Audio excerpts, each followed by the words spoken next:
itu kalau udah mau ngumpulin uang, dawir yang disembunyikan betul. Dulu Nabi dakwah periode pertama itu dakwah secara sembunyi-sembunyi. Sekarang dawir secara sembunyi-sembunyi. Itu menurut saya adalah narasi-narasi yang selama ini dibangun. Ada operasi rahasia dari intelijen hitam. Nah itu, mungkin itu adalah operasi rahasia dari intelijen hitam, ya. Budak rasis sama kayak junjungannya, iya. Jadi teman-teman, makanya saya sering sampaikan curhat ya, curhatan saya. Saya curhat, bukan ceramah saya, curhat saya. Kalau curhat saya bilang curhat. Anak orangnya gitu, hitam-hitam, putih-putih, ceramah-ceramah, curhat-curhat. Ini curhat ya, curhat. Di curhatan-curhatan sebelumnya saya sering sampaikan ya, bahwasanya yang mereka tanamkan selama ini adalah kebencian kepada pemerintah, kebencian kepada aparat. Bayangkan kalau aparat misal seperti Polri, kepolisian dibubarkan, Anda kemalingan lapor ke siapa? Ke siapa? Coba itu. Anda kena penganiayaan, lapor ke siapa? Jadi nggak heran kalau narasi mereka dikit-dikit bubarkan polisi, bubarkan polisi, bubarkan polisi, bubarkan polisi. Supaya apa? Supaya lutut tajam ini bebas nerjang siapapun tanpa ada proses hukum. What? Indonesia tanah air beta, pusaka abadi nan jaya. Pasti nggak? Lu ngatain yang di thumbnail gua yang pakai lipstick? Bukan banci itu, mujahid itu bahar itu, bukan banci. Jangan mentang-mentang pakai lipstick lu katain banci. Bahar itu,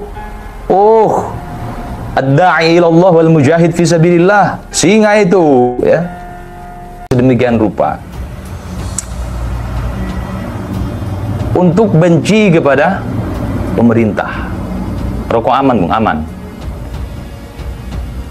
Sekarang saya mau ulangi pertanyaan yang pernah diberikan oleh Bang TIJ. Untuk kalian yang benci, yang anti, sangat anti dengan rezim Joko Widodo, saya nggak pilih Pak Jokowi dulu, enggak. Periode pertama saya golput. Golput karena saya di pondok. Jadi nggak ada hak untuk memilih. Periode kedua saya pilih Pak Prabowo waktu itu.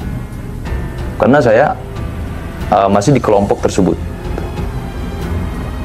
Dan saya salut untuk Pak Prabowo karena udah bisa keluar dari cengkraman kelompok tersebut. Nah, saya ingin kasih pertanyaan. Yang mana pertanyaan ini udah pernah disampaikan oleh Bang TIJ. Buat kalian yang anti dengan rezim Jokowi, dengan pemerintahan Pak Jokowi, ya, coba sebutkan satu saja, nggak usah banyak-banyak, satu saja kesalahan rezim Jokowi yang tidak pernah dilakukan oleh rezim sebelumnya. Rezim sekarang itu ketujuh ya, ketujuh. Sebelumnya sudah ada 6 rezim.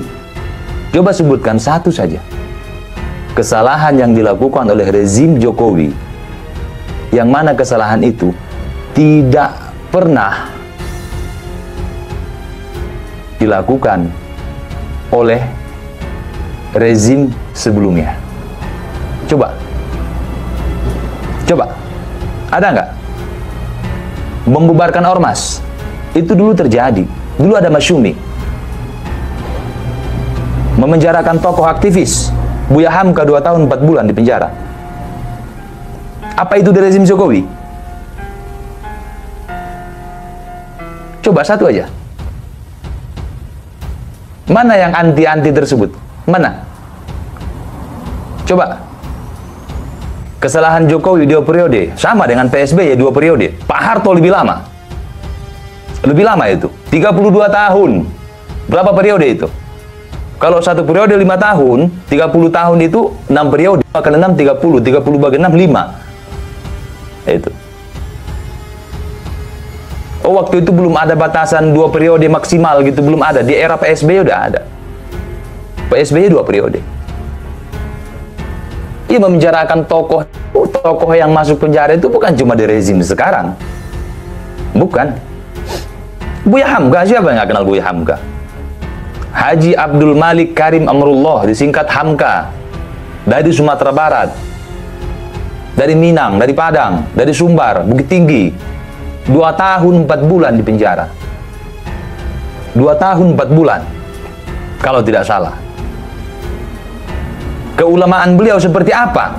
Mau dibandingkan dengan orang-orang yang sekarang? Buya Hamka itu mendapat titel doktor dari Universitas Al-Azhar, Mesir. Sedangkan beliau tidak pernah kuliah di situ. Itu Buya Hamka. Kesalahan Pak Jokowi adalah tidak mengangkat Ja'far Shadiq jadi Menteri Agama. Saya suka baca sejarah-sejarahnya itu ya.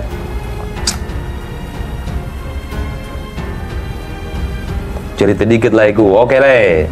Oke. Rokok habis bang. Oh masih ada amunisi. Bentar guys ya.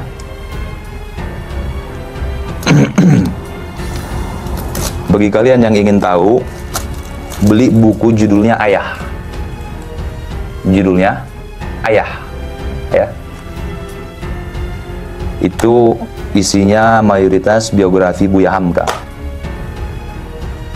Buku yang berjudul Ayah, yang ditulis oleh Irfan Hamka, anak dari Buya Hamka, salah satu anak dari Buya Hamka.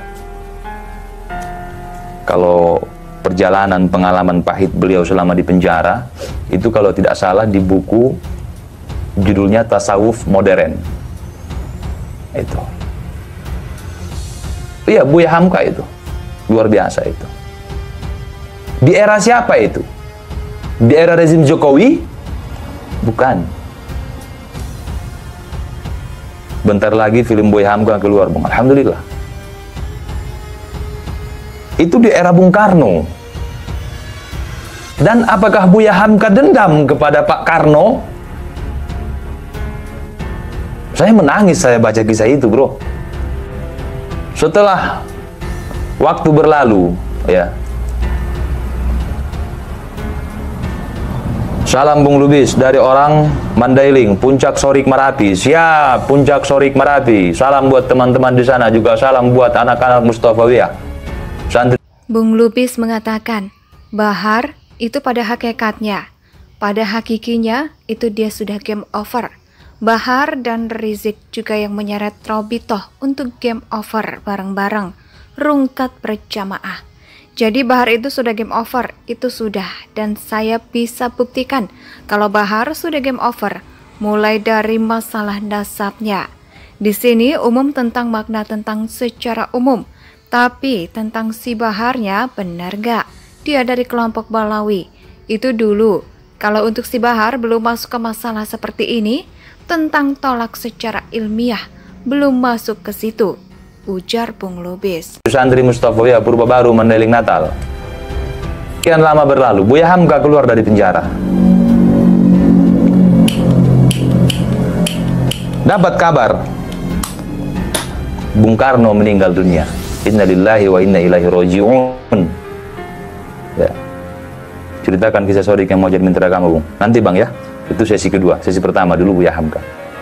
Perbandingan ulama, ya.